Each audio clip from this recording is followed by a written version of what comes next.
Keir Starmer lives in number 10, but it's the unions now running the country. Train drivers got a 15% pay rise. They're up to £70,000 a year now. Labour were delighted.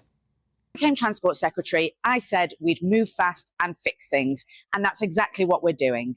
I'm delighted that we have put forward a 3-year pay deal so that drivers across our railways can vote on it and hopefully bring an end to over 2 years of damaging strikes.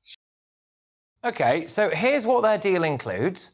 Drivers get to restart their lunch break if their manager says hello to them during it. They can choose whether or not to work on Sundays, and they get overtime if they do. They can take time off for a medical check if they use a microwave at the office. It's OK for up to 9 workers to try to change a single plug socket. They refuse to use an iPad to check timetables because that's not their usual work practice. They get extra break time to cover the time it takes them to walk to and from their canteen back to where they're working. OK? Then literally, this morning, train drivers will strike every single weekend until November. Brilliant. I mean, you couldn't make it up, could you? Now the RMT's Mick Lynch has looked at what the train drivers have got, and he's now demanding that his union members get the same pay rise. Well, of course he is. Border Force have seen what's going on. They've said they'll strike at Heathrow on the last week of the summer holidays. GPs are the next in line. They want an 11% funding rise for their practices. They literally threatened to stop referring patients to hospital specialists. Yeah? They're holding people's lives to ransom, and that apparently works under Labour, doesn't it? Teachers and some other NHS staff are set for an above-inflation 5.5% pay rise. Will they settle for that now that they've seen what everyone else is getting? I don't think so. Junior doctors, they've got a 22% pay rise. They're still planning to strike again next year. OK? The civil service, that wants a pay rise. So do nurses. And Labour will have to cave into them all now, won't they? This will cost the taxpayer billions of pounds with no guarantee of any better services whatsoever. All cost, no reward. We are, 5-6 weeks into the Labour government, and the unions are already in control. Let's get the thoughts of my panel. We've got former BBC and ITV chief political correspondent John Sargent, entrepreneur Joanna Jarju, and, of course, as well, we have the broadcaster and political commentator Alex Armstrong. John, I mean, it's what happens, isn't it, when you cave into the unions? Has he made a massive mistake here, do you think? Well, there's a danger, and, of course, you've got, clearly, the unions not realising the extent to which they're meant to be part of the government.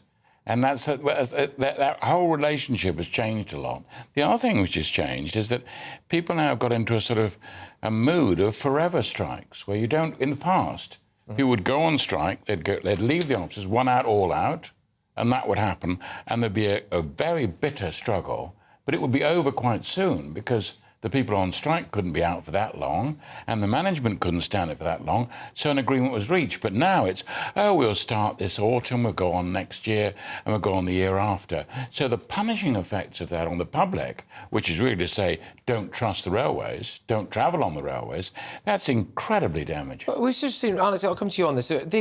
The level of pay rises that we've had so far for junior doctors who have immediately taken that and said that they're planning to walk out next April. The train drivers, again, we've just seen it. Obviously, Mick Lynch, which he's perfectly entitled to do, by the way, is looking at it now and saying, we'll have that kind of money.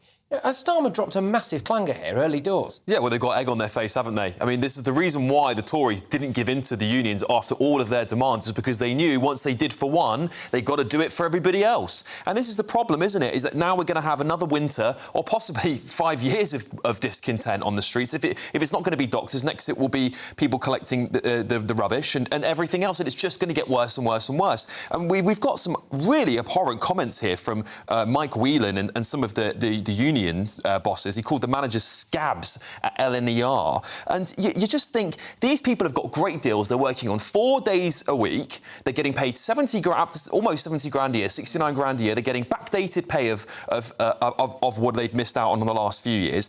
Go back to work. These people are not working class, they're work shy. And I get it, the unions have a duty to picket because otherwise why do they exist? But at the same time, the real working class people want to get back to work, they want their trains to run on time and they want their doctor surgeries to be open. Labour said they're going to solve the problem, looks like they're making it worse. Labour now have to cave into everyone else, don't they? I mean, it's difficult, and it's hard for me to kind of disagree in that sense because it does create a domino effect. But the problem is that, you know, for the train drivers, I actually think that they've got the wrong approach with this because realistically, they've got the closest thing to a deal than they would have ever got with the Tories. And they risk now being in a position where the public actually turns against them. I think the public generally are quite supportive of, you know, public sector or doctors or nurses or whoever, whether you work for the council, striking, especially, you know, if you've had below inflation pay rises over the years.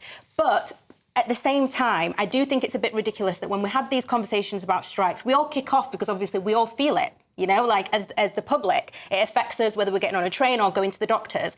But then there's other things that have happened over the last couple of years, like, you know, the banker's bonus cap being lifted, for example, by the Tories. Why do we not kick off when the people who actually make the most money? And I'm not saying that, you know, train drivers make pittance, but at the same time, there's other people who are absolutely, you know, making a killing, and we don't kick off as much about it. John, I think one of the big concerns now, and this, by the way, I think affects everyone. So this is teachers, whether it's people working in the NHS, GPs, train drivers, etc., is when the public see pay rises of this level, they are going to expect a much better service. And there is nothing to indicate that that's going to happen, is there? I agree. I think the latest deal with ASLEF, this idea there'll be no strings attached. I mean, what you need in the railways particularly is change, dramatic change. We all know in the end, before too long, there will be driverless trains. There will be a completely different way of travelling around the country. It will not involve people saying, I'll take the day off and I'll stop this and I'll strike on that. They simply won't. Now, if we ignore that, I'm not talking about tomorrow, I'm not talking about in a few weeks' time. No, I'm talking in a few years' time.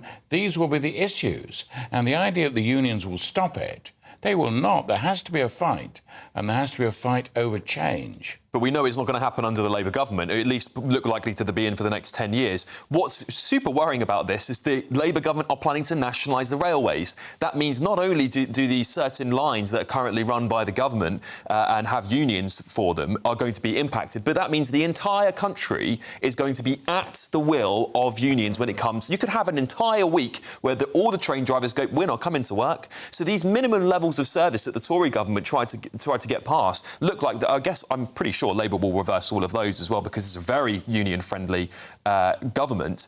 And again, real working class people are going to suffer. This net zero agenda is going to put everyone back in cars again. And where do we end up? What's the end result? I mean, look, we are, whatever it is now, 5-6 weeks into a Labour government. And, you know, already it does seriously look as though the unions are bang in charge.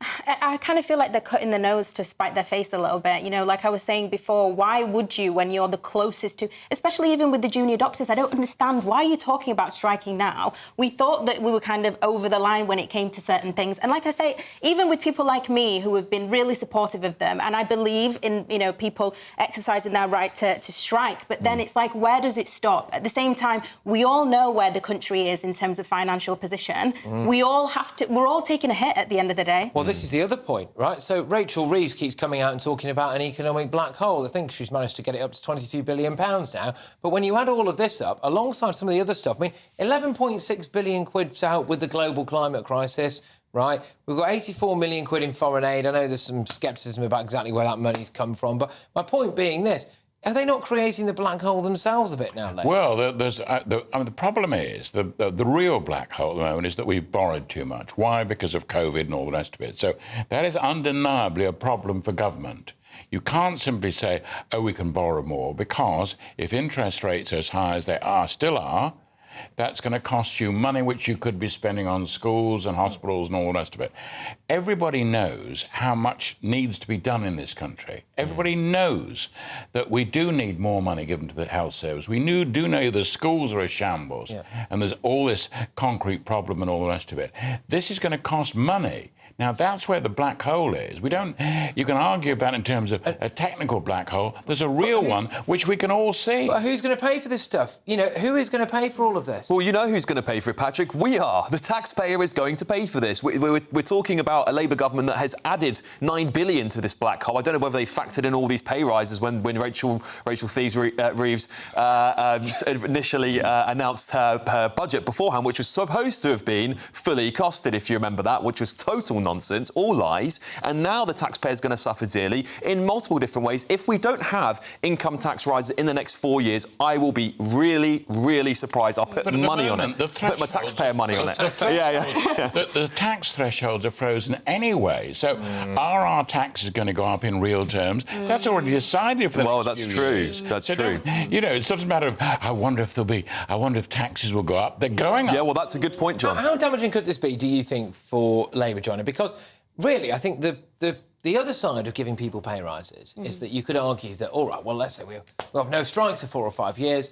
Then the public look at it and they think, well, actually, you know, this has got better. But, you know, they are striking this weekend, train drivers again. Junior doctors sound like making all the right noises that they're going to go out and strike in April. How damaging could this be for Labour, where we see big public sector pay rises, taxes go up, no increase in the quality of public services? What do you reckon? I think that Labour need to do a massive job when it comes to their comms, because at the end of the day, if they really communicate to the public, and people like me, who, when you look into the detail of it, you're saying, this is so much further than where you were at the beginning when you were negotiating with the Tories. So they have to, in some way, you know, they always try to communicate as if they're, like, on the side of the people, the public sector workers, which is great, but at some point, I'm sorry, you're going to have to turn against them and actually get the public on your side, because if you're a reasonable human being within the general public, of course you want them paid. But also, everybody has a limit, so I think at some point they're just going to have to say, we're going to use our comms against you and actually do what the Tories were doing. The other thing we've not mentioned, it's obvious really, but the government say they're going to increase expenditure on defence.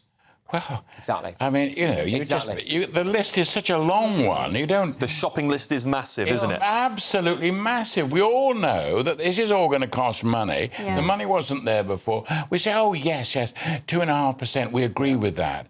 We agree with that because of Ukraine, because of the Middle East, and because we don't know what to do with our forces. Oh, it's all going to be about drones. No, it's not. It's going to be about tanks. No, it's going to be about this. We know that they're in absolute chaos, really. Well, they're lucky they've inherited the strongest economy in the G7 at the moment. They're very, very lucky, despite them trashing it. Well, there's a 20 billion black hole, but it's being actually made worse by the current government. The problem is, we're heading back to James Callaghan times, and what Thatcher had to do after this was crack down super hard on these unions. Yeah, no, but like Patrick made a really good point about, you know, the quality of the service, and I think people who have striked within these industries have come off better, have been teachers, when they've talked about a fully funded, if there's money for it, rather than saying, yeah, we want a pay rise, but we want it to come out of the actual school budget. Yeah. Because then obviously they can say, well, that's pretty selfish. We want a pay rise. It doesn't matter if the school actually, you know, declines. Whereas these lot are basically saying, we want a pay rise willy-nilly. It doesn't matter if services actually decline and there's less funding and...